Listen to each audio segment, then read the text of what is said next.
여러분, 우리가 이렇게 편안하게 신앙생활 하는데요, 사실 기독교는 핍박의 역사입니다. 기독교는 그 역사를 보면 핍박과 고난의 역사예요. 그들은 목숨 바쳐 아름다운 신앙을 지켜냈습니다. 그래서 여기까지 이른 거예요. 초대교회 성도들이 얼마나 핍박을 많이 받았는가, 제가 대학원 때에 책을 보면서 많이 감동을 받았는데 참 부끄럽더라고요. 그들이 예수 믿는다는 것 때문에 사로잡혀서 원형 경기장에서 사자밥으로 죽어갑니다. 그래도 그들 믿음 포기하지 않아요. 오히려 믿음이 더 강해지고 하나님 사랑하게 됩니다. 심지어는 그 광장에 잔치를 하는데, 파티를 하는데 밤이 되니까 그 곳곳마다 횃불을 세우는데 그 횃불에 크리스찬들을 태워 죽입니다. 횃불로 써요. 자, 사람이 그렇게 잔인할 수 있을까요? 예수 믿는 것 때문에 그런 거예요. 신앙 때문에. 그래도 신앙인들 포기하지 않습니다. 자, 하나님의 사람 이사야는 복음 전하다가 사로잡혀가지고 톱으로 켜서 죽는다. 우리 잘 아는 것도 예수님처럼 많은 사람들이 복음 전하다가 십자가에 달려서 처절하게 고통스럽게 죽습니다. 그래도 포기하지 않아요. 그래서 초대교회 믿음의 신앙인들은 그런 고난 가운데 아주 신앙이 단단해지고, 신앙이라는 건 생명을 내놓고 믿는 거라 생각했어요. 지금의 신앙은 어떻습니까? 여러분의 신앙은 어떻습니까? 여러분의 신앙은 생명처럼 여기십니까? 예수님을 나의 생명으로 여기며 생명다의 믿음의 길을 걸어가십니까? 이 초대교회에서 믿었던 그 예수님, 지금 믿는 예수님 다릅니까? 똑같아요. 그때 하나님이 지금 하나님 똑같아요. 그런데 그들의 신앙의 모습과 우리의 모습이 어찌 이렇게 다를까요? 그들의 신앙은 목숨 바쳐 지켜내는 아름다운 신앙이었고, 지금의 신앙은 어떻죠? 나 잘 되기 위해서 믿는 신앙이 다분하다는 거예요. 느낌이 틀려요. 하나님을 대하는 태도, 예수님을 대하는 태도가 달라요. 그들은 목숨 바쳐 하나님 영광을 위했고, 지금 우리의 삶은 예수님 때문에, 하나님 때문에 나 잘 되기 위해서 믿는 것이 너무 많아요. 그러다 보니까 어떻게 해요? 신앙이 약해져요. 내가 잘 안 되면 원망불편할 수 있는 거예요. 바르지 못한 거예요. 신실하지 못한 거예요. 그 정말 생명의 은혜의 줄을 딱 붙잡고 살아가는 것이 아니라 언제든지 내가 신앙을 놓을 수 있고, 언제든지 다른 것을 하나님처럼 붙잡을 수 있는 그런 시대에 우리가 살고 있습니다. 그래서 우리의 신앙이 빛이 나야 됩니다. 영향력이 있어야 돼요. 우리가 드려지는 이 예배가 여러분 마음속에 평강으로 드려지는 예배이지만, 지금도 세계 곳곳에서는 신앙 때문에 마음 조아리며 신앙생활에서 죽어가는 사람도 있다는 거 꼭 기억하시기 바랍니다. 중국에 가면 그 선교사님들의 말에 의하면 그 신앙 때문에 죽어가는, 은밀하게 예배드리는 사람 많다는 거예요. 북한의 지하교회에서도 정말 목숨 바쳐 예배드리는 사람이 많다는 거예요. 근데 그들의 예배는 정말 천국 같은 예배라는 거예요. 그곳에서 하나님이 함께 드리는 예배라는 거예요. 참 우리의 신앙을 다시 한번 점검해보는 여러분 됐으면 좋겠습니다. 신앙은 참 좋은 것인데 그 좋은 그 신앙을 정말 우리가 간직하면서 내 삶이 변화되고 하나님 앞에 그 신실함이 이어져가는 여러분 다 됐으면 좋겠어요. 오늘 본문의 말씀은 초대교회에 일어난 아주 엄청난 핍박에 대해서 말씀 함께 나누려고 합니다. 오늘 본문이 사도행전 12장인데요 12장 이전에 보면은 정말 놀라운, 사도행전 2장에 보면은 마가의 다락방에서 120명이 함께 모여서 간절하게 하나님께 기도하다가 무엇이 맺죠? 성령이 맺습니다. 그 성령이 임하니까 그들의 입에서 방언이 터지게 되고, 더 중요한 것은 그들이 사랑으로 하나 됐습니다. 이전에는 너와 나였는데 이제는 성령이 임하니까 우리라는 개념이 생겼어요. 내 것이라는 것이 없어요. 교회 공동체 안에서 다 내어놓고 함께 공유하고 함께 은혜를 나누는 아름다운 초대교회 모습이라는, 그게 성령의 역사입니다. 그래서 성령 받은 사람의 특징은 욕심이 없어요. 성령 받은 사람의 특징은 담이 없습니다. 누구든지 다 귀한 마음으로 사이좋게 믿음 안에서 마음을 오픈하며 살아가는 거예요. 여러분, 교회 안에서도 성령 받은 사람은 오픈하며 살아가는 거예요. 마음속에 기쁨을 가지고 서로 친절하게 사랑 안에서 그런 모습이 성령 받은 공동체의 모습입니다. 여러분, 마음속에 내가 성령을 제대로 받았는가 생각해 봐야 돼요. 성령의 역사는 그런 아름다운 공동체를 이루어간다는 거죠. 또 성령 받고 나서 그들의 삶 가운데 기적이 일어났어요. 병든 자가 막 벌떡벌떡 일어납니다. 죽어가는 사람이 막 회복이 되는 거예요. 귀신 들린 자는 귀신이 다 떠나가는 거예요. 예수 믿는 그 증거의 역사들이 일어났습니다. 여러분 삶 가운데 예수 믿는 증거가 있습니까? 예수 믿는 은혜가 있습니까? 예수 믿는 확신이 있습니까? 내 삶 가운데 예수님이 함께 한다고 하는 그런 증거의 역사들을 여러분 느끼며 살아가십니까? 아니면 뭐 세상 사람과 똑같이 그렇게 느끼십니까? 초대교회는 예수님 믿고 예수님의 증거들이 막 드러났어요. 그리고 또 10장에서 보면 기적 같은, 저는 이제 사도행전에서 가장 중요한 장이 뭐 2장에서 성령 역사도 있고 뭐 여러 사도 바울이 그 바뀌는 9장의 말씀도 있지만 저는 10장이 굉장히 은혜스러워요. 왠지 아세요? 10장에서 이달리아의 부대의 백부장인 고넬료가 예수님을 영접했기 때문이에요. 그 예수님을 영접하고 어떻게 됐죠? 성령의 기름 부음 받았어요. 그래서 베드로가 깜짝 놀랍니다. 성령은 유대인들만 받은 줄 알았더니 저렇게 이방인에게도 성령이 임한다는 걸 알고 깨닫게 돼요. 이야, 하나님 놀라우신 하나님. 하나님은 나의 하나님이 아니라 저 사람이 하나님이기도 하는구나. 그 깨닫게 돼요. 베드로가 깨닫게 돼요. 아주 신앙이 확장되는 역사. 이방인에게도 하나님의 역사가 임하는 놀라운 축복의 은혜가 임하게 됩니다. 여러분, 하나님의 일하심은 놀랍습니다. 또 11장에 보면, 10장 말미에서 11장에 보면 이방인 첫 교회인 안디옥 교회가 탄생하게 됩니다. 모교회는 예루살렘 교회만 있다가 하나님의 은혜로 안디옥이라는 이방 지역의 교회가 탄생하게 돼요. 그 기적이죠. 그 안디옥 교회가 얼마나 성장하냐면 하나님의 은혜 가운데, 저 좀 보세요. 집중. 저 좀 보세요. 핸드폰 보지 말고. 핸드폰 보시면 안 돼요. 저 좀 보세요. 하나님께만 집중하세요.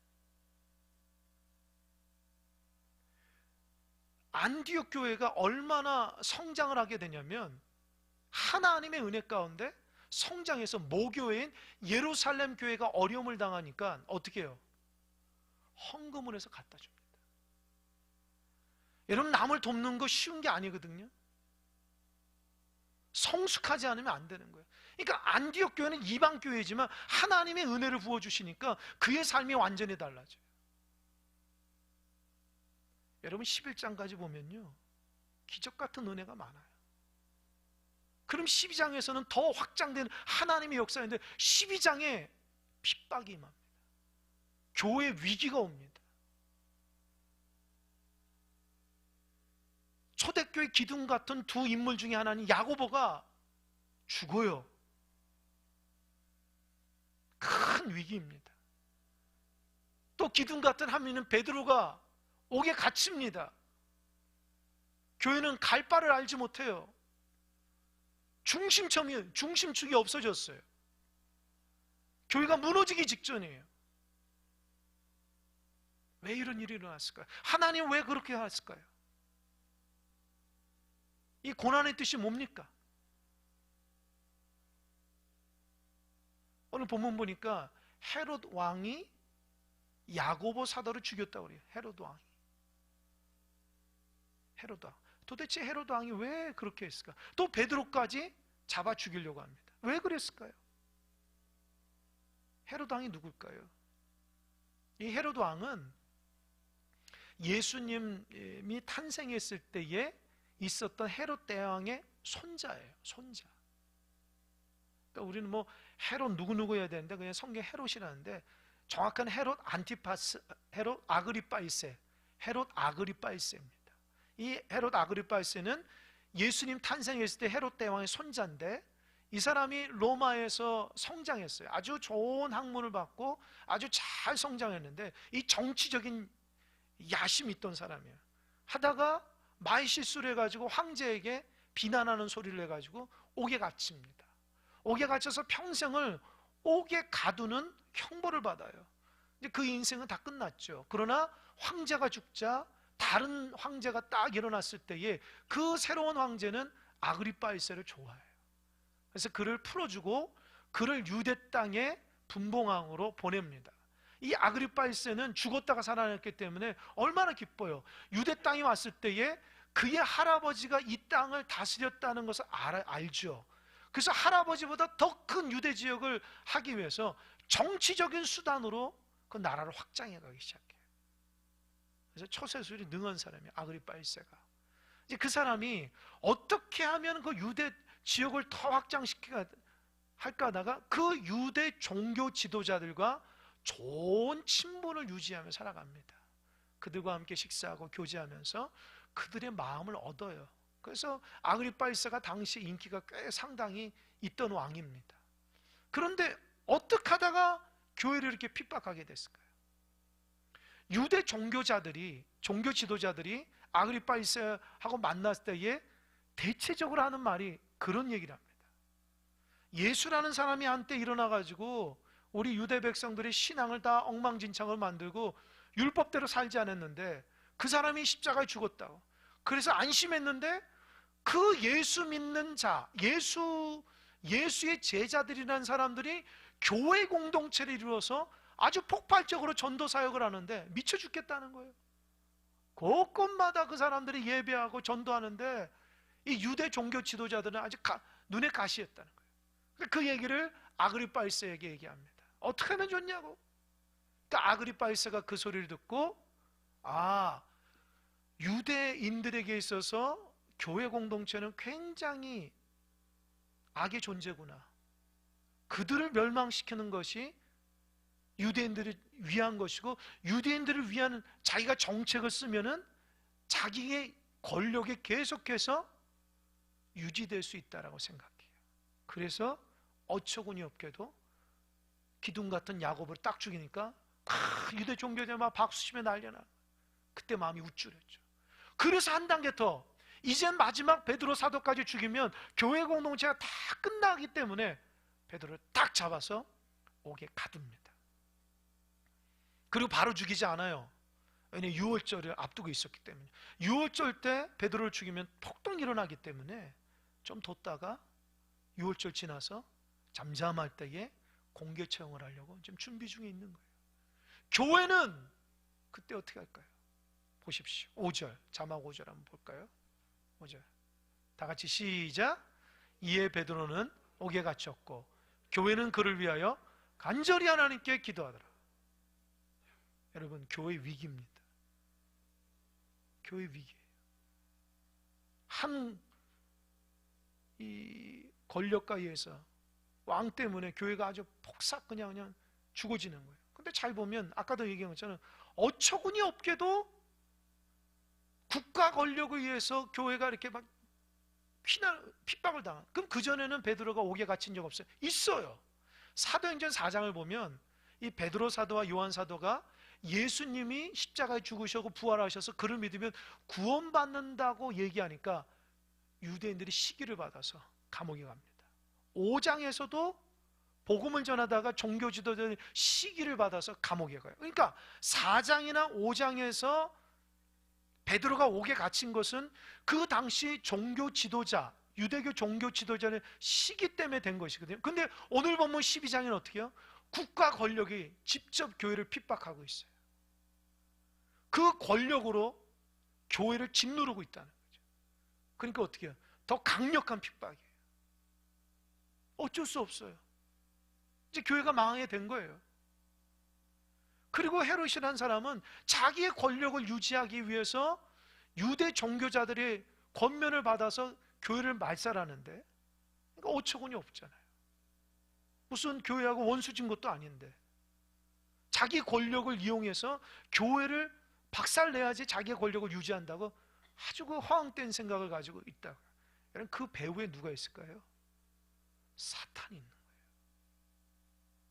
사탄은 어떻게 역사하는지 압니까?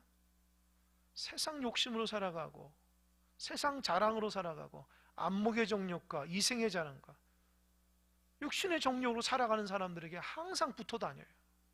그런 사람을 막 마음속에 이 충동질을 해서 역사를 일으켜냅니다. 그러니까 헤롯 왕의 그 마음속의 충동질을 유대 종교지대도 했지만 그 마음속에 권력에 대한 마음이 탐심이 있어서 사탄이 싹 임해서 어떻게 해요? 교회를 말살하는 거예요. 그러니까 지금 위기는 사탄이 교회를 죽이는 위기라는 거예요. 사탄 볼 때에 교회가 무너지는 건 한 가지예요. 뭐예요? 종교 지도, 그 당시에 목회자들을 죽이면 되는 거였어요. 목회자를 죽이면은 그 방향성은 없기 때문에 사람들이 이제 중심이 없기 때문에 막 우후순처럼 흩어지는 게 되는 거예요. 하나님 말씀을 듣지 못하기 때문에 사탄 입장에서는 교회의 지도자들을 딱 치면 되는 거예요. 여러분, 교회에서 교회의 지도자는 목회자를 위해서 기도 많이 해주셔야 됩니다. 항상 사탄과 최전선에서 싸우고 있다는 거 여러분 모르시죠? 항상 영적인 최전선에서 하나님 뜻을 위해서 싸우는 사람이 목회자. 그래서 성도들이 목회자를 위해서 기도하지 않으면 그 교회는 바로 될 수가 없어요. 꼭 기도해 주시기 바랍니다. 아멘. 어떤 교회는 자기 기도는 안 해도 목회자 위해서 기도한다고 그렇게 훈련시켜요. 왜요? 교회가 잘 되려면 목회자를 위해서 기도해야 돼요. 목회자를 통해 하나님 역사가 일어나니까. 아멘. 교회 장로님들을 위해서 기도해야 돼요. 이들이 바로 서야 되거든요. 이들이 하나님의 은혜의 도구가 돼야 돼요. 지도자들이 은혜의 도구가 돼야 돼요. 그래야지만 교회가 바로 설 수 있어요. 교회 일꾼들이 푹 넘어져 보세요. 교회가 바로 설 수 없어요. 그러니까 책임감을 가지고 우리 교회 일꾼들은 바로 쓰고 또 교회 일꾼들을 기도해 줘야 돼요. 사탄이 그 일꾼들을 공격해요. 마음의 기쁨을 없애버리고 은혜를 없애버리고 감사를 없애버리고. 그걸 몰라요. 사탄이 역사인지. 그래서 영적으로 늘 깨어 있어야 돼요. 지금 초대교회 그런 거예요. 베드로, 야고보를 죽였잖아요. 난리 난 거예요. 초대교회. 어떡하지? 근데 그 마지막 믿었던 베드로마저 옥에 갇히니까 중심축이 없어진 거예요. 이들이 어떻게 해요? 할 수 있는 것은 기도밖에 없는 거예요. 간절하게 기도했다는 거예요. 여기서 간절한 기도는 목숨 바쳐 기도해요. 그냥 뭐 기도해도 되고 안 해도 되고 그런 거 아닙니다. 여기서 간절히 기도한 건 목숨 바쳐 기도해, 생명 다 기도한 거예요. 그러니까 우리의 기도가 달라요. 여러분, 목숨 바쳐 생명 바쳐 기도한 사람 몇 사람이 될까요? 여러분, 정말 기도가 하나님 앞에 중심을 다하고 생명 다해드리는 기도가 돼야 됩니다. 그게 하나님 원하시는 거예요. 진짜 교회를 위해서, 교회가 교회되기 위해서 하나님 뜻을 받을 생명 다하는 교회가, 그렇게 기도하는 성도들이 많아야지 교회가 교회다울 수 있어요. 생명 다해 기도하는 자가 없는데 어떻게 교회가 위기를 넘어가고 어려움을 넘어갑니까? 그들에게 있어서는 하나님만이 그 문제를 해결할 수 있다고 생각한 거예요. 여러분, 믿음이 없는 공동체는요, 문제가 일어나면 사람의 방법을 해결하려고 그래요. 생각해 보세요. 초대교회가 믿음이 없었어 봐요. 어떻게 했어요? 헤롯 대왕하고 친한 사람 다 총동원했을 거예요. 조금만 아는 사람도 사촌의 팔촌까지 헤롯 대왕하고 대화하려고 수단과 방법을 다 하지 않을 거예요. 뭘 많이 들고 헤롯 당이 좋아하는 것들에 대해서 자꾸 접촉하려고 했을 거예요. 그 마음을 좀 풀어주기 위해서, 그 마음속에 강한 마음을 좀 어떻게 하기 위해서 인간적인 방법을 다 했을 거예요. 그러나 초대교회는 그러지 않았어요. 왜요? 문제 해결자 되시는 분이 하나님이기 때문에 하나님께 기도한 거예요. 할렐루야. 그래서 기도는 누가 하냐? 믿음 있는 사람만 하는 거예요. 자기가 할 수 있으면 기도 안 해요. 무슨 기도합니까? 내가 할 수 있는 일을 내가 하는데. 그러나 하나님이 할 수 있는 일은 하나님만이 할 수 있으면 기도할 수 있는 거예요. 아멘? 여러분, 그게 중요한 거예요. 그래서 기도의 사람은 믿음의 사람이라고요. 아무나 기도 못해요. 하나님을 의지하기 때문에 기도하는 거예요. 기도하지 않은 사람 한마디 기도 못합니다. 왜요? 하나님 앞에 부르짖은 적도 없어요. 의지한 적. 왜요? 내 인생은 나의 것이기 때문에. 하나님 상관없어요. 내가 알아서 하는 거예요. 그런 사람은 기도가 안 되죠. 그러나 하나님 앞에 내 인생을 맡기고 내 인생의 모든 것이 하나님이고 내 걸음걸음마다 우리 가정과 우리 교회와 이 나라의 민족을 다시 하나님이라면 하나님께 기도할 수밖에 없습니다. 할렐루야. 그래서 기도는 믿음의 표현입니다. 기도를 무슨 신앙생활 잘하는 사람들만 드리는, 착각하지 마세요. 기도는 예수 믿는 믿음의 표현이라는 거예요. 기도가 없다는 건 내가 하나님 신뢰하지 않는다는 거예요. 온 초대교회 교인들이 하나님께 부르짖습니다. 목숨 다해 기도합니다. 그때 하나님이 일하시는 거예요. 오늘 본문의 말씀은 6절에서 쭉 나오는 말씀은 베드로가 그 다음날 죽게 됐어요. 아마 공포가 된 것 같아요. 내일 베드로 죽이겠다, 공개재판을 죽이겠다, 이 소문이 모든 산에 퍼졌고 초대교회 성도들이 들었던 것 같아요. 그러니까 한 곳에 모여서 간절하게 그를 위해서 그를 위해서. 그랬더니 하나님이 응답하십니다. 여러분, 기도하면 하나님이 역사하십니다. 믿으십니까? 따라해보세요. 기도하면 하나님이 움직인다. 기도하지 않으니까 하나님 움직이지 않는 거예요. 아주 단순한 진리인데도 기도하면 하나님 움직이거든요. 근데 그 움직이는 것이 어떤 방식으로요? 하나님의 방식이에요.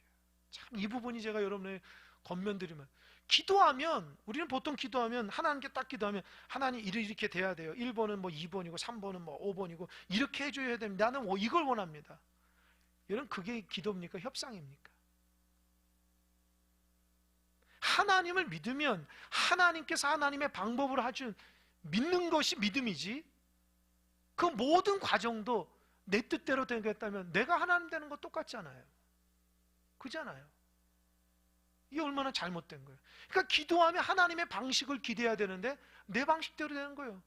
그건 기도 응답이 아니야. 그건 믿음의 사람이 아니라. 곰곰이 생각해 보세요.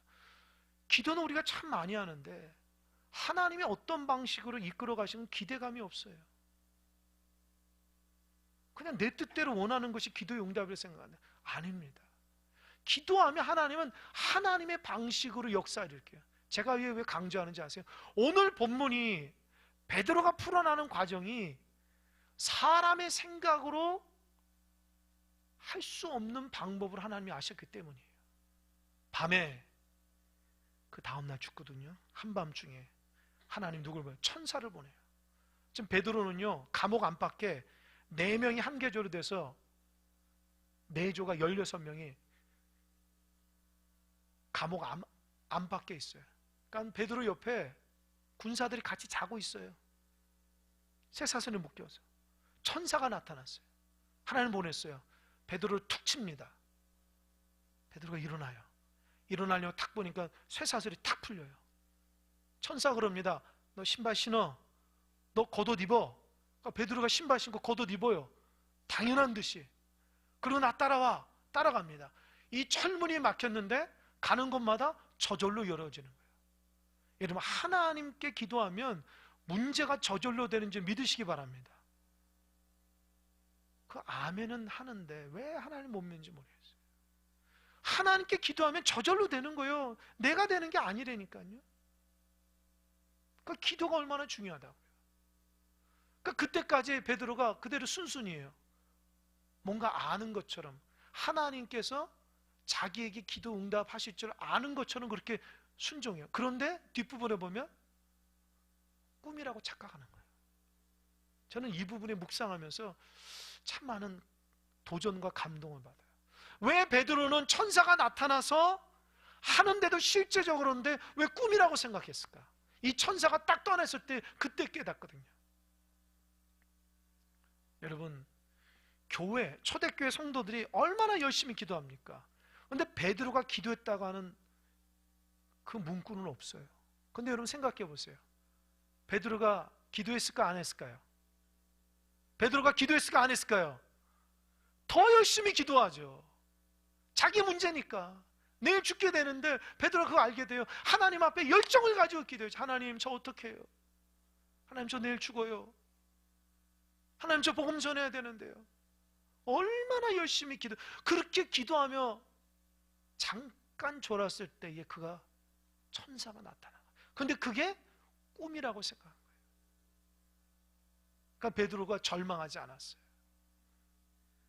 천사가 났을 때 꿈이라고 생각했는데 그 꿈에서도 당연히 하나님 역사할 줄 알았던 거예요. 여러분도 마찬가지예요. 기도하다 자야 돼요. 꿈에서도 하나님 역사할 때 당연한 것처럼 하나님이 내 기도에 응답하셨다고 감동받으면서 그 꿈에서도 기뻐할 수 있는 은혜가 있어야 돼요. 베드로는 기도의 사람이기 때문에 꿈에서도 응답할 때 감사한 거예요. 감격한 거라고요. 온 교회는 교회가 무너져가는 그 상황 속에서 당사자인 베드로도 옥에 갇혀서 열심히 기도하고 성도들이 그를 위해서 열심히 기도하니까 하나님이 천사를 보냈다는 거예요. 여러분, 그 초대교회 성도들이 베드로를 구원해달라고 기도했을 때에 저는 그 생각이 들더라고요. 누가 천사를 통해서 베드로를 구원할 줄 알았을까? 저는 한 사람도 없다고 생각해요. 그들은 아마 그들의 방법대로 누구를 통해서 그냥 베드로가 순순히 풀려나기를 바랬을 거예요. 그러나 하나님 어떻게 해요? 하나님의 방법을, 기가 막힌 하나님의 방법으로 역사한 거예요. 사람이 흉내낼 수 없는 방법 하나님 역사하는 거예요. 그래서 기도는 하나님의 일하심입니다. 믿으십니까? 하나님께서 여러분을 다스리고 교회를 다스리고 가정을 다스리고 기가 막힌 방법을 하십니다. 그걸 믿어야 돼요. 내 뜻대로 되는 게 아니라 하나님의 방법으로 역사가 일어나요. 그래야지 하나님 믿어요. 만약에 그들이 열심히 해서 내 기도 때문에 있다고 교만하면 하나님 싫어하겠죠. 하나님은 하나님 영광 받기를 좋아하시는 거예요. 베드로가 깨달은 거예요. 아, 내가 풀려났구나. 그래서 어떻게 해요? 자기를 위해서 기도하는 공동체로 갑니다. 바깥에서 똑똑똑 두드려요. 노대라는 여자아이가 누구십니까? 얘기합니다. 저 베드로 사도입니다. 저 풀려났습니다. 문 좀 열어주세요. 얘기합니다. 그 여자아이가 너무 기뻐서 놀라가지고 문도 열지 않고 들어가서 베드로 사도가 여기 왔습니다라고 외칩니다. 그때에 그 초대교회 기도하는 성도들 반응이 너무 재밌어요. 어떻게 얘기하는지 아십니까? 참, 너가 미쳤구나. 너가 기도하더니만 너가 미쳤구나 이렇게 얘기해요. 왜요? 베드로 사도가 옥에 갇혔는데 어떻게 여기 오냐? 어떤 사람은 그럽니다. 그 베드로 천사일 거야. 참, 저는 이 부분이 너무 안타까운 거예요. 근데 나도 그때의 그 초대교회 공동체처럼 베드로가 그날 그 다음날 죽어가는데 내가 거기서 열심히 베드로를 풀어주기 위해서 기도했는데 베드로가 짠 나타나면 나는 어떻게 반응할까? 아마 나도 너 미쳤냐? 옥에 저기 있는데 그렇게 얘기할 수 있어요. 여기서 중요한 깨달음이 한 가지거든. 그게 뭐냐? 대답해 보세요. 기도는 기도 응답이 염두에 두고 해야 됩니까? 안 해야 됩니까? 너무 문제가 어려워요? 기도를 왜 하냐고요? 기도의 목적이 뭐예요? 기도의 목적은 기도의 응답이라는 거예요. 이해하셨습니까? 기도하는 사람은 응답을 대하지만 기도의 목적은 기도 응답이에요. 근데 지금 이 초대교회 성도들은 기도 열심히 하는데 기도 응답을 눈치를 못 채는 거예요. 이런 일이 있을까? 예, 있어요. 저도 상당히 기도를 열심히 한다고 하는 목회자인데 어렸을 때부터 열심히 기도하니까 나도 모르는 사이에 뭐가 생기냐? 기도 제일주의가 생겨. 기도 제일주의. 기도해야 된다. 기도해야 된다. 근데 여러분 뭐냐? 기도 자체가 중요한 게 아니에요. 기도를 통해서 응답이 중요한데 우리는 어느 순간 기도하는 그 행위 그 자체가 중요해졌어요. 그냥 주원부원식으로 무슨 하나님께 기도하는데 하나님의 협상하듯이 막 기도해 중원부원으로. 그게 목적이 돼버렸어요. 기도 응답보다도 기도 행위 자체가 목적이 돼버렸어요. 그러니까 기도가 율법화된 거예요. 기도를 통해서 하나님의 은혜를 받고, 기도를 통해서 내가 그렇게 살아가야 되고, 기도를 통해서 하나님의 일하심을 경험해서 내 뜻대로, 하나님의 뜻대로 내 삶이 바뀌는 것이 기도의 목적인데, 그거 상관없어요. 기도해도 변화가 안 돼요. 기도해도 내 삶이 달라지지 않아요. 기도해도 응답이 없어요. 그럼 뭐하러 기도하는 거예요?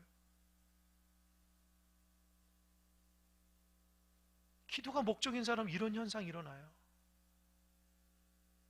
기도를 통해서 변화되고 응답하고 내 삶이 달라지고 하나님 영광 돌려야 되는데, 그냥 기도 자체가 목적이 돼버려요. 그리고 응답 줘도 눈치 못 채요. 인간적인 생각으로. 어떻게 그렇게 해? 제가 여러 번 얘기했죠.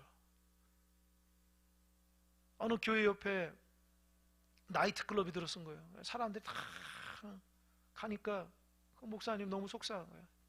밤만 되면 그 나이트클럽 이제 방황하는 사람들이 있으니까 교회가 엉망진창. 그래서 교인들과 함께 기도해서 하나님 저 나이트클럽 문 닫게 해달라고 기도했다는 거예요. 근데 어느 날 그 나이트클럽에 누전이 돼서 뭐 불이 났다는 거죠. 그래서 불이 났어요. 그랬더니 그 나이트클럽 사장이 교회를 고발을 했어요. 목회자들과 성도를. 이유가 뭐냐? 저 교회가 우리 망하라고 불나고 기도했기 때문에 우리 나이트클럽 망했다. 재판관이 불렀어요. 목사님 불렀어요. 성도 불렀어요. 장로님들하고. 저 나이트클럽 망하라고 기도했냐? 예, 기도했다고. 그러니까 그 나이트클럽 보십시오, 저 기도했잖아요. 그래서 망했으니까 저 사람 물어내야 된다고. 그랬더니 그 교회 일꾼들이 그러는 거예요. 지도자들이. 우리가 기도했지만 설마 불이 날 줄 몰랐습니다. 우리하고 상관없어요. 그때 나이트클럽, 당신들이 기도해서 응답된 거 아니냐? 재판관이 딱 보니까 누가 믿음의 사람인지 모르는 거예요. 교회 사람들은 기도했지만 그 불날 줄 몰랐다고 그래요. 나이트클럽 사장은 저 사람들 기도해서 우리 불났다고 그러고. 참 웃어야 될지 울어야 될지 몰라요. 우리도 마찬가지예요. 기도 시커내고 응답을 몰라요. 하나님의 영광을 모른다. 여러분, 기도 자체가 목적이 되면 안 돼요. 중원부 뭐 해서 뭐 합니까? 내 삶이 변화되가 안 되고, 내 삶이 그렇게 하나님의 응답 가운데 기적을 바라고 내 삶이 달라지고 하나님 역사에 일어나 하나님 영광 돌려야 되는데, 하나님 우리에게 원하는 게 뭐예요? 기도 응답을 눈치채고 그 기도 응답 가운데 하나님 영광 돌리려 하는 거예요. 그게 기도의 사람이고 기도의 교회입니다. 저는 여러분들이 기도 잘하는 사람이 되지 원치 않아요. 기도의 사람이 되길 원하는 거예요. 응답의 사람이 되는 거예요. 그렇게 살아내는 거예요. 그래서 그 삶의 현장 가운데 기도의 응답을 간증이 되는 사람이 돼야 돼요. 기도를 통해서 내가 변화됐다고 보여줘야 돼요. 그것이 교회고 그것이 기도의 사람입니다. 그래서 늘 기도할 때도 겸손함으로 하나님의 영광 가운데 하나님의 뜻받들어서 하나님의 응답하시는 그 기적을 바라보며 기도해야 돼요. 베드로가 교회 들어가서 하나님 나를 구해줬어요. 하나님 나를 붙들어 주셨어요. 우리 교회를 살려주셨어요. 우리가 또 하나님의 응답에 영광 돌리며 더 하나님의 영광을 위해서 복음 전합시다. 그렇게 다 오늘 본문 마감됩니다. 그리고 나서 뒤편에 헤롯 왕이 그 다음날 베드로가 없어지면 난리 나는 거예요. 아무리 찾아도 없으니까 유대에서 가이사라 갔다. 이게 뭐예요? 가이사라. 그냥 실패하고 돌아갔다는 의미예요. 여러분, 기도하면 사탄이 실패하고 떠나간 줄 믿으시기 바랍니다. 아멘? 여러분 괴롭히고 여러분 가정을 괴롭히고 우리 교회를 괴롭히는 모든 사단의 악령의 세력들은 하나님 앞에 기도할 때 다 떠나간 줄 믿으시기 바랍니다. 신명기에서 보면 그러죠. 우리를 넘어뜨리려고 적들이 한 길로 왔다가 두려워서 7길로 도망간다고 그래요. 신명기의 말씀이 있어요. 기도하는 사람에게만 주어진 특권이에요. 기도하지 않으면 먹히는 거예요. 먹히는 거예요. 그리고 그 뒤편에 12장, 오늘 본문 12장 초반인데 맨 뒤편에 보면 헤롯 왕이 죽습니다. 어떻게 해요? 두로와 시돈 사람들이 와가지고 헤로드 왕에게 잘 보이려고 연설을 하는데 와 신의 소리입니다 하는데 헤로드 왕이 우쭐해가지고 그 하나님의 영광을 가로채서 하나님의 벌레를 통해서 죽여요. 여러분 12장 보면서 깨닫는 게 없어요. 그렇게 절대 권력했던 사람이, 교회를 말살하려고 하는 사람이 벌레 한 마리에 죽어버려요. 아무것도 아닙니다. 하나님 역사하시니까 하나님 두려워할 줄 알아야 돼요. 여러분, 지금도 기도는 우리에게 하나님의 응답입니다. 하나님 왜 교회를 세워주셨을까요? 믿는 자들이 성전에 와서 기도함으로 하나님의 응답을 경험하라고 하나님 교회를 세우신 거예요. 근데 어느 순간 우리 믿는 사람들이 하나님과 교제가 끊어져요. 기도할 줄 몰라요. 기도한다라도 기도 자체가 목적이 되어버려요. 하나님의 응답에 대한 기대감과 소망과 하나님의 일하심에 대한 그 믿음으로 바라보지 않고 내가 원하는 대로 내 기도 응답하시는 그 좁은 마음으로 기도하는, 저는 여러분들이, 저는 이 오늘 본문 말씀처럼 하나님의 은혜로 기도 응답을 소망하며 기도하는 기도 일꾼들이 다 되시길 바랍니다. 기도할 때 하나님이 여러 가지 문제를 해결하는데도 근심 걱정으로 기도하지 않는 사람 참 어리석은 자예요. 하나님 우리에게 기도하시는데 기도를 안 해요. 하나님의 일하심을 기대를 안 합니다. 그럼 어떻게 내 삶 가운데 하나님 드러나겠어요? 또 더 나가서 기도 열심히 하는 것도 중요하지만 하나님의 기도를 통해서 내 삶을 바뀌시고 하나님의 응답하시는 거 하나님의 관점으로 보면서 내 기도가 달라져야 돼요. 이제 하나님 원하시는 기도로 바뀌어야 돼요. 내 중심의 기도가 아니라, 중원분의 기도가 아니라 하나님 원하시는 기도로 바뀌어야 돼요. 그래서 하나님 나를 통해서 생명을 살리는 기도자가 돼야 돼요.